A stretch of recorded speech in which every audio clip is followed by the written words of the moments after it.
galera tricolor, eu sou o Carmo, tudo bem com vocês? A gente vai comentar um pouquinho aí sobre a partida entre Fluminense e Bangu. Fluminense 1-0 contra o time da Zona Oeste pela quarta rodada do Campeonato Carioca. Uma partida que o Fluminense venceu, mas não convenceu nem um pouco. É a segunda peleja aí sob o comando do Roger Machado. A primeira a gente ainda não analisou, não tentou analisar friamente, porque o Roger estava conhecendo a rapaziada. Era uma partida um tanto quanto diferente, porque não vai ser esse time, né? O time contra o Flamengo, não vai ser esse time que o Roger vai ter em mãos, né? Ainda falta muitos jogadores para entrar nessa composição aí do elenco. E aquele time era um catadão entre sub-17, sub-20, sub-23 e alguns reservas da equipe principal. Ontem, apesar da continuidade, né, desse esquema aí, desse catadão, a gente viu uma concepção de time um pouco diferente. O time estava um pouquinho mais arrumado, né? Com o Gabriel Teixeira jogando pela esquerda, o Michel Araújo jogando mais pelo meio, o Caio Paulista jogando à direita, formando uma linha de 3 por trás do Ganso. O Ganso jogando como o falso 9. O Ganso jogou como um 9 centralizado, mais ou menos até 15, 20 minutos do primeiro tempo. Depois ele, como um movimento natural, ele consegue e ele começa a receber a bola um pouquinho mais afastado da área, aonde a gente sempre pede, onde ele consegue pensar, onde ele consegue olhar o jogo, porque visão de jogo ele tem de sobra, entendeu? Mas essa ideia dele jogar como um falso 9, pelo menos a mim, não agrada, entendeu? O Roger, na coletiva, disse que vai tentar continuar com essa batida, só que é um pouco difícil você avaliar e imaginar essa situação tendo o Fred, né, como opção de ataque. O Fluminense talvez vá contratar também um jogador de velocidade que possa exercer melhor esse papel de falso 9. Então eu acho assim que o Ganso ele tem que jogar ali como terceiro homem, quiçá como um quarto homem de meio campo, mas eu ainda prefiro ele, como eu disse no pré-jogo, fazendo as vias, né, do que o Deco fazia em 2011, 2012, mas ainda assim como falso 9, buscando mais o jogo, saindo e muitas vezes indo até a intermediária do Fluminense, levando até uma bronca no primeiro tempo do Roger Machado. Eu achei a atuação dele interessante, por aquilo que pareça. Eu pedi para que ele calasse a minha boca, queimasse a minha língua, e queimou e fez uma partida bem interessante. Então assim, esse quarteto no primeiro tempo com Gabriel Teixeira, Michel Araújo, o Caio Paulista pela direita e o Ganso como falso 9, tentaram de alguma maneira articular o jogo do Fluminense com passes rápidos. Michel Araújo fez uma boa partida como esse meia centralizado. Eu acho que a gente pode tentar, apesar dele jogar melhor pela direita, eu acho que a gente pode tentar, né, fazer com que ele jogue como meia centralizado, porque a gente precisa de um backup para o Nenê. O Nenê não vai jogar todas as partidas do ano, já vai fazer 40 anos, então a gente precisa ter alguém sólido, alguém que possa colocar a nossa camisa 10 durante a temporada e fazer com que a torcida não lembre tanto assim do Nenê quando ele não estiver nas partidas. Então eu acho que vale o teste agora no Campeonato Carioca. Mas ainda assim, no primeiro tempo, o Fluminense buscando essa articulação, buscando esses passes rápidos, muita movimentação, principalmente do Gabriel Teixeira, que esperava as ultrapassagens do Danilo, e também à direita com o nosso Caio Paulista lá, naquele Bumba Meu Boi, né? É um jogador muito voluntarioso, mas ao mesmo tempo é muito fraco. A cada, 5 bolas que ele recebia, 4 entregava para o Bangu, e com o Igor Julião também ultrapassando muito, o Fluminense até que fez um primeiro tempo aceitável. Eu acho que faltou ali na área um cara fixo, que pelo menos na minha concepção de futebol o 9 é muito importante, porque ele, além do faro do gol, ele faz a parede, deixa o time chegar em bloco, o que facilita também para o Ganso, jogando como meia, né, a ver o jogo, né? Você tem uma parede, o cara te entrega e o time tá subindo em bloco e o Ganso pode colocar, pode fazer infiltrações. Como fez, por exemplo, quando ele recebe uma bola na direita no primeiro tempo e dá um lançamento para o Gabriel Teixeira, que quase faz o gol. Só que essa superioridade do Fluminense em cima do Bangu não foi traduzida em gols. É isso que preocupa, é isso que faz a gente ligar um ponto, um sinal de alerta para as próximas partidas, porque o Fluminense precisa fazer com que essa superioridade vire gols, faça com que a gente ganhe as vantagens no placar para evitar de ficar indo toda hora na área, tentando, martelando e não fazendo o gol. Já no segundo tempo, o time ele continuou na mesma atuada, só que o gol sai cedo, numa boa jogada do Caio Paulista. Como eu disse, é um jogador voluntarioso, é um jogador fraco, mas quando acerta, ele vai bem. Ele é um jogador forte, um jogador de velocidade, ele faz jogada individual, dá para o Igor Julião, que fez uma boa partida ontem, apesar de eu ter achado que ele falhou no gol legal, né, mas que não foi dado do Bangu. Ele recebe essa jogada do Caio Paulista, muito inteligente, levanta a cabeça, entrega de bandeja para o Ganso, que com categoria que o Ganso tem, ninguém pode suspeitar, ninguém pode debater. Ele coloca, chapa à direita do goleiro do Bangu, 1-0 Fluminense. Agora vai o meu ponto negativo. Eu destaquei, né, os pontos positivos, agora vai o meu ponto negativo. O Fluminense simplesmente parou de jogar após o gol do Bangu. Toda aquela movimentação que o Fluminense buscava com esse quarteto de ataque, ela parou, muito também por conta das substituições, mas também por conta da atitude do Fluminense em se retrair e esperar o Bangu, gente. E o Bangu é um time que a sombra, não dá nem para dizer que é uma sombra, mas não é nem um respiro daquilo que foi o Bangu da década de 80, do Castor. É um time muito fraco, um time pequeno hoje do nosso estado aí do Rio de Janeiro.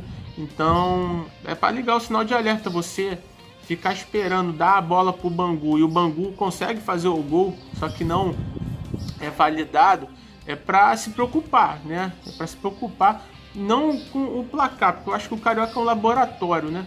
Se o Fluminense, claro, a gente está jogando, a gente quer ver o Fluminense bem, quer ver o Fluminense no G4, quer ver o Fluminense ganhando, evitando pressão pro Roger Machado, mas para mim o placar pouco importa. Eu quero ver o Fluminense jogando bem, tendo superioridade nos jogos e não tomando pressão do Bangu, né? O Bangu que ficou sem treinar praticamente a semana toda, com salários atrasados, e o Fluminense simplesmente entregou a bola para eles e os caras vieram, pressionaram, fizeram um gol que não foi validado, foram duas espetadas, né? O gol, e no final o Marcos Felipe teve um certo trabalho ali com camisa 9 Jean Carlos, da equipe Alvirrubra, que perdeu um gol cara a cara com o nosso goleiro. Então assim, fica essa preocupação. Se você entrega a bola para o Bangu e o Bangu em duas espetadas consegue ataques perigosos, imagina contra os times maiores, né? Contra o Flamengo, que o Fluminense entregou a bola e sofreu muito, né? Convenhamos, aquela vitória contra o Flamengo, como se mostrou o jogo pra gente, foi uma literal cagada, né? A verdade é essa. Então a gente tem que se preocupar muito com essa questão. A gente tem que ter a bola. A gente é melhor que a maioria dos adversários do Carioca. Então a gente precisa mostrar. Os meninos precisam mostrar serviço. Então a gente não precisa entregar a bola pro Bangu. Eu sei que é natural, mas o Roger, né? Eu sei que é natural o Fluminense sentar na vantagem, mas o Roger, ele tem que entender isso. A gente tem que ir para cima, os meninos têm que mostrar serviço, até para quando o campeonato, né, brasileiro começar, a Libertadores começar, a temporada literalmente começar, a gente saber quem a gente pode aproveitar e quem a gente pode manter na base e tudo mais. Um outro ponto negativo que eu achei foi a escalação de dois volantes à frente da nossa área. O Yuri e o Wellington são aqueles volantes que destruidores, que destroem as jogadas e passam o mais rápido possível. Como foi, por exemplo, a galera mais antiga conhece o Marcão, né? Eu acho que o estereótipo dos dois é mais ou menos esse. Então o Fluminense, essa transição defesa-ataque foi muito deficiente. Você via o Fluminense se movimentando no último terço do ataque, com esse falso 9 Ganso, com o trio que eu já citei, mas a bola partindo da defesa demorava muito. Você não tinha um cara que fazia o tal do box to box, né? Área a área, que, por exemplo, é uma característica do Martinelli, do Iago Felipe também. São jogadores muito móveis, né? E o Martinelli muito habilidoso e o Iago Felipe que tem um pulmão muito grande. Então, assim, faltou isso. Eu acho que essa não vai ser a concepção de jogo do Fluminense. Eu acho que pelas peças que o Roger Machado recebeu para esse jogo, ele tentou escalar, tentou fazer esse teste. Eu acho que o Fluminense não deve jogar assim. Eu acredito que quando a quinta rodada, na verdade, chegar com os times, com o time titular, com os jogadores titulares, eu acho que quem vai jogar vai ser Iago Felipe e Martinelli, mas fica a crítica aqui porque não deu certo, né? Muitas vezes os jogadores do Fluminense tiveram que pegar essa bola lá da intermediária para iniciar, os jogadores de ataque, né, que eu me refiro, tiveram que receber essa bola na intermediária para iniciar a jogada. Então você acaba desfalcando o setor ofensivo, né, do Fluminense, quando esses volantes vinham fazer essa transição, né? Então, assim, fica a crítica. E o Fluminense precisa melhorar para essa quinta rodada do Carioca, se o campeonato não for interrompido, né? A gente trouxe as informações aí no Pavilhão Tricolor, no nosso Instagram. Então, assim, a tendência é que o Carioca seja interrompido por conta dessa merda, né? Que é o coronavírus, que vem ceifando a vida de muitos aí. Mas a gente, se tiver essa quinta rodada na próxima semana, a gente espera novamente um time mais organizado. Eu vi uma evolução, principalmente ali daquele quarteto de ataque, né? No jogo contra o Flamengo, Pacheco jogou, alguns outros jogadores jogaram, Gabriel Teixeira entrou, melhorou, né, a performance do Fluminense como um todo, fazendo aquela dobradinha com o Danilo Barcelos.